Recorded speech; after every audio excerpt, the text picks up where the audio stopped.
না, অফিসে গেলাম, সহকর্মীরা বললো যে চা খান। আমি বললাম আমি তো চা খাই না।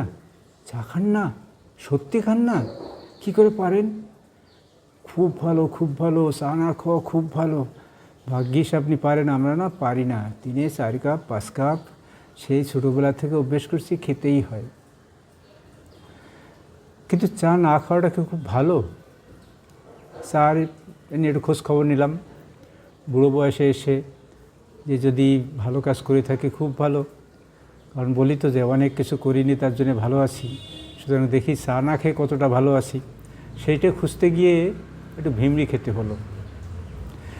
ব্যাপারটা হচ্ছে যে সত্যিকারের চা তৈরি হয় ক্যামেলিয়া সাইনেসিস নামক গাছ থেকে। তার হচ্ছে 6টা ভ্যারাইটি। সেটা কি? একটা হোয়াইট, একটা ইয়েলো, একটা গ্রিন, একটা উলং, একটা ব্ল্যাক, একটা ডার্ক।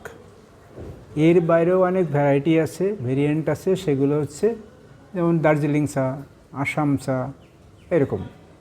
কিন্তু আসলে ওই গাছ একটা, তার থেকে যেটা হয় সেইটাই হচ্ছে আসল চা। কিন্তু আবার এই 6 রকম কেন?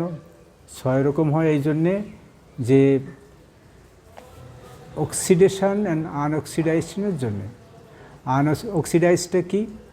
যখন পাতা গাছ থেকে সদ্য তুলে গরম করা হয়, গরম করে দিয়ে ওর ভিতরে যে এনজাইম থাকে সেই এনজাইমটাকে নষ্ট করে দেওয়া হয়। কারণ ওই এনজাইমটা হচ্ছে অক্সিডেশন করলে কালো হয়। সুতরাং সেই জন্য ওই এনজাইমটা নষ্ট করে দেওয়া হয়। এই যেটা হয় এটা হচ্ছে গ্রিন টি। এর রং সাধারণত ইয়েলো গ্রিন হয়। এটা কি থাকে? এই আনঅক্সিডাইজড গ্রিন টিতে এটা থাকে হাই লেভেল অফ অ্যান্টিঅক্সিডেন্টস থাকে, ভিটামিন থাকে, মিনারেলস থাকে। এটা তো বললাম খানিকটা যে গ্রিনিশ ইয়েলিশ কালারের, টেস্ট হয় লাইট, আর হচ্ছে গ্রাসি, আর হচ্ছে বেস্ট কনজিউম করা যায়, বেস্ট কনজিউমড উইদাউট অ্যাডিশন, অর্থাৎ কিছু যোগ না করে এটা খাওয়া যায়। খুব তিতো হয় না, কিন্তু বিটার আর কি। কিন্তু এটাকে কিছুদিন আযোগ করেই খাওয়ার প্রচলন আছে। আর একটা হচ্ছে ব্ল্যাক টি। ব্ল্যাক টি হচ্ছে অক্সিডাইজড শুধু না, ফুললি অক্সিডাইজড। আর এটা কালো হয়, স্ট্রং ফ্লেভার হয়, হায়ার ক্যাফিন থাকে। ক্যাফিনটা বেশি পরিমাণ থাকে, যেটা গ্রিন টিতে কম থাকে। আসলে এই নন অক্সিডাইজড আর ফুললি অক্সিডাইজড এর মাঝে যে পর্যায়গুলো, সেটা হচ্ছে আরও 4টে। আমরা যে 6টা বললাম, সেটা হচ্ছে অক্সিডাইজেশনের তারতম্যের ফলে এটা নানা ধরনের হয়ে থাকে। এছাড়া আমরা পাই ফ্লেভার টি, পাই মশলার চা পাই। এগুলো হচ্ছে নানা ফল থেকে তৈরি হয়, আর এই ফলের নির্যাস মিশিয়ে হয়। এর অনেক অ্যান্টিঅক্সিডেন্টস থাকে। আর হচ্ছে মশলা চা একেবারে পুরোপুরি ইন্ডিয়ান চা, সেই জন্যে বিভিন্ন রকম মশলা, তার সাথে জল, দুধ মিশিয়ে এটা তৈরি করা হয়। আর চা প্রথম প্রচলন করে চীনেরা। চীন থেকে চায়ের প্রচলন। চায়ের বেনিফিট কি, আমরা সেটি নিয়ে একটু কথা বলি। হেলথ বেনিফিটটা কী আছে? হচ্ছে প্রচুর অ্যান্টিঅক্সিডেন্টস থাকে, যা ওভারঅল হেলথের ক্ষেত্রে ভালো। এর মধ্যে পলিফেনলস, ক্যাসিনস, এগুলো আমাদের সেল ড্যামেজ থেকে রক্ষা করে। মাঝে মাঝে কুকুরই ডাকছে, খুব মুশকিল, কিন্তু সারাদিন তো ডাকতে থাকে। এদের হাত থেকে কী করে নিষ্কৃতি পাই? তা নাহলে আমার আর ভিডিও করাই হবে না, কিছু মনে করবেন না। 2 নম্বর হচ্ছে হার্টের স্বাস্থ্যের পক্ষে খুব ভালো। এটা কি করে? ব্যাড কোলেস্টেরলটা কমিয়ে দেয়, ফলে হার্ট হেলদি হয়। 3 নম্বর হচ্ছে এটা ওয়েট ম্যানেজমেন্টে হেল্প করবে। যেহেতু মেটাবলিজম বাড়ায়, তাই ফ্যাটকে পোড়ায়, ফলে আমাদের শরীর ওজন কমে এবং আমরা ভালো থাকি। এটা ব্রেনের ফাংশনটাকে বাড়ায়। কি করে বাড়ায়? এর মধ্যে যে অ্যান্টিঅক্সিডেন্টসের মধ্যে অ্যামাইনো অ্যাসিড থাকে, সেই অ্যামাইনো অ্যাসিডের মধ্যে এল থিয়ানিন নামে একরকম অ্যামাইনো অ্যাসিড আছে, যা নার্ভের উপরে কাজ করে, নার্ভকে শান্ত রাখে, উত্তেজনার কমায়, প্রোস্টেট ফাংশনকে ভালো রাখে। বয়স্কদের মধ্যে দেখা গেছে যে 60% লোক 64% যে মেমারি লস, সেই মেমারি লসকে কমাতে সাহায্য করে। এটা পার্কিনসন্স বা অ্যালঝেইমার্স রোগের ক্ষেত্রে মানে প্রতিরোধের ক্ষেত্রে সহায়ক। এটা ওরাল মুখের স্বাস্থ্যকে ভালো রাখে। এর মধ্যে যে ক্যাসিনস আছে সেগুলো ব্যাকটেরিয়া ভাইরাসকে কন্ট্রোল করে, মুখের দুর্গন্ধ দূর করে, দাঁত ও মাড়িকে নিরোগ রাখে, বোন ডেনসিটি বাড়ায়, বয়স্কদের হাড় ভাঙ্গা, পড়ে যাওয়া ইত্যাদি প্রতিরোধ করে। চা ইমিউন সিস্টেমকে শক্তিশালী করে, অর্থাৎ রোগ প্রতিরোধক ক্ষমতা বাড়ায়। অ্যান্টিব্যাকটেরিয়াল, অ্যান্টিফাঙ্গাল প্রপার্টি থাকায় ইমিউন সিস্টেমটা বাড়ে। আমার তো আর উচ্চারণে গণ্ডগোল হয়, যাই হোক বুঝে নেবেন। এটা কী করে? গাট হেলথকে ভালো রাখতে সাহায্য করে। প্লান্টের মধ্যে যে কেমিক্যালগুলো আছে, প্লান্ট কেমিক্যাল বা প্লান্ট কম্পোনেন্ট, সেটা গাট হেলথের ক্ষেত্রে উপকারী। গাট মানে আমাদের অন্ত্রে যে ব্যাকটেরিয়া থাকে, ভালো ব্যাকটেরিয়া, সেগুলোকে রক্ষা করে, গাট ফাংশনকে নিয়ন্ত্রণ করে, সুতরাং এর ফাংশনটাকে বাড়ায়। চা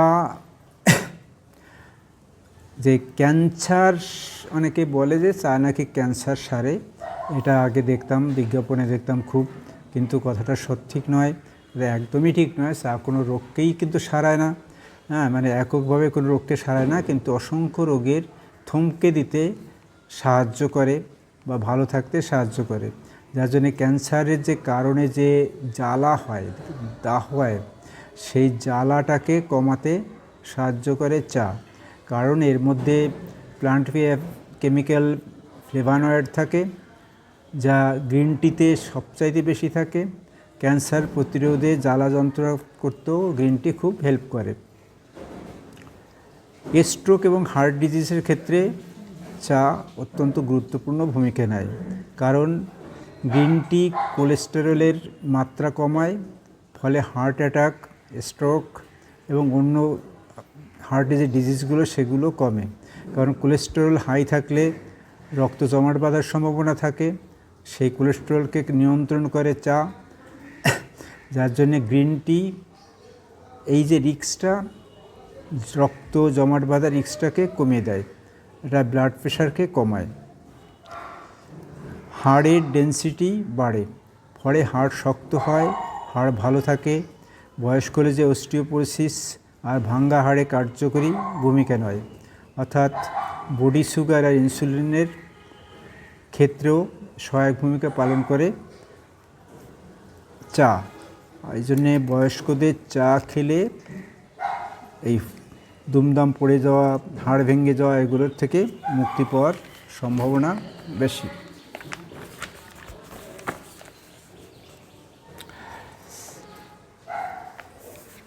চা, পুরুষ মানুষের একটা রোগ হচ্ছে প্রোস্টেট।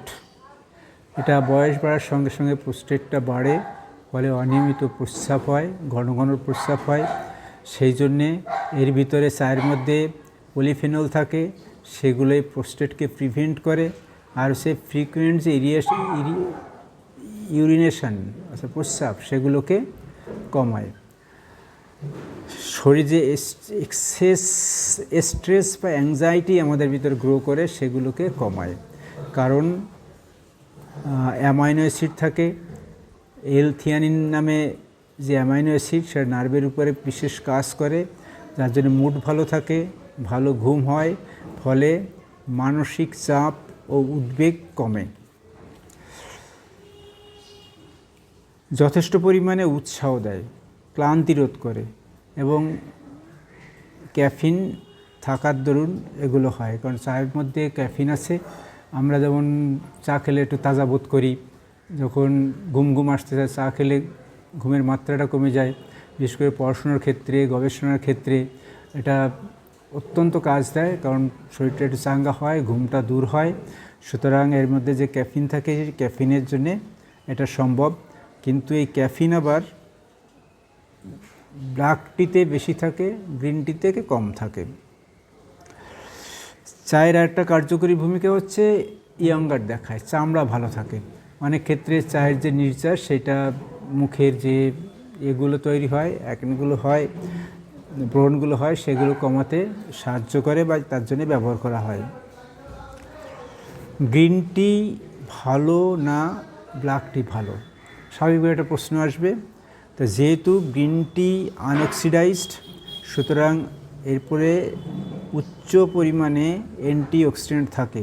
কিন্তু ব্ল্যাক টিতে অক্সিডাইজড বলে কিছু গুণ থাকে না।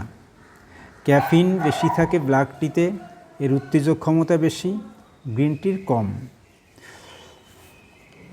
দেখুন, অতিরিক্ত কোনো কিছুই ভালো নয়। এবার আপনি চায়ের এত গুণ আছে বলে প্রচুর পরিমাণে খেলেন, দেখা গেলো তার একটা ক্ষতিকারক দিক আছে। কারণ কোনো কিছুই বেশি ভালো না, চাও অতিরিক্ত খাওয়া ভালো না। উপকার যেমন আছে, অপকারও আছে। মানসিক উদ্বেগ বাড়াতে সাহায্য করে বেশি খেলে, ঘুমের ব্যাঘাত ঘটাতে পারে, পেট খারাপ হতে পারে, বমি বমি ভাব দেখা দিতে পারে, লিভারের ক্ষতি করতে পারে। আর ওষুধের সাথে যদি পান করলে ব্লাড প্রেশার আর হার্ট রেট বাড়তে পারে। সুতরাং খাবো চা, তবে অতিরিক্ত খাবো না। 3 কাপ 4 কাপ 5 কাপ খাবো, কিন্তু অনেকে ওই চায়ের পর খেয়েই যাচ্ছে সারাদিন ধরে খাচ্ছে। সেইটা ইয়ে করতে হবে না। কারণ বিশেষ করে ব্ল্যাক টিতে যে ক্যাফিনটা থাকে, এই ক্যাফিনটা লিভারের ক্ষেত্রে বড্ড ক্ষতি করে। সুতরাং সেই ব্যাপারে আমাদের সাবধান থাকতে হবে। আর একটা কথা আগেই বলেছি যে এটা কিওরের জন্য নয়। একসময় রেল স্টেশন দেখতাম যে লেখা আছে ক্যান্সার সারে, ক্যান্সারের চিকিৎসা, ক্যান্সার হয় না আর কি, বা ক্যান্সার হলেও সেরে যায় চা খেলে। কিন্তু ওটা একটা ভুল ধারণা, গবেষণায় সেরকম কোনো পাওয়া যায়নি। ক্যান্সার কোনো রোগের ক্ষেত্রেই সম্পূর্ণভাবে চা কোনো প্রতিষেধক নয়, কিন্তু চা অসংখ্য রোগকে দমাতে সাহায্য করে। সুতরাং সঠিকভাবে চা খেতে হবে, যা উপকারী। আর গ্রিন টি বাজারে দাম বেশি, ব্ল্যাক টির দাম কম, কিন্তু গ্রিন টির উপকারিতা বেশি।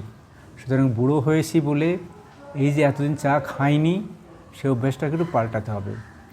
আমিও ভাবছি পাল্টাবো এখন থেকে। কারণ চা তো আর ওষুধ নয়, কিন্তু চা একটা প্লান্ট প্রোডাক্ট।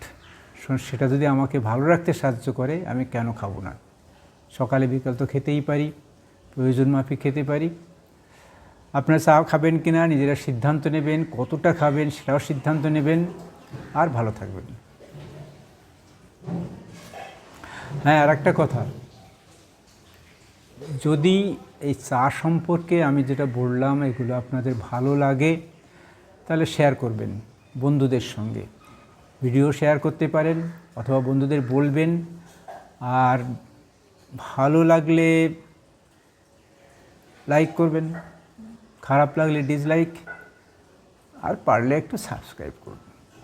সাবস্ক্রাইব করলে এই চায়ের যে উত্তেজক ক্ষমতা আছে, যে ক্লান্তি দূর করে, আমার ভিডিও করার ক্লান্তিটা থাকবে না।